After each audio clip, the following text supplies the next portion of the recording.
সাকিব ওই বোধহয় এখানে এসে মানে অন্যান্য সময় যদি কন্টেস্ট হয় মানুষ 1-2 মাস ধরে ক্যাম্পেইন করে, সাকিব ক্যাম্পেইন করেছে কতদিন?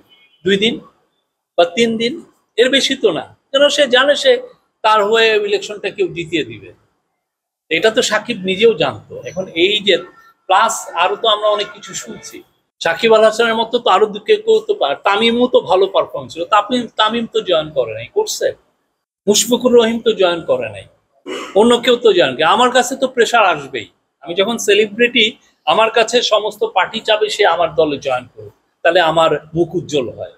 তা আমি যাব কিনা এটা আমি আমারটা দেখবো না, আমার স্বার্থটা আমি দেখবো না। আর আপনি তো জানেন আমি তো ওই সময় ওর ইলেকশনটা কাভার করতে এসেছিলাম, এসে দেখি যে কোনো অপোনেন্ট নাই, এটা সাজানো গোছানো নির্বাচন হচ্ছে, বুঝাই যাচ্ছে কে জিতবে কে সবকিছুই। এবং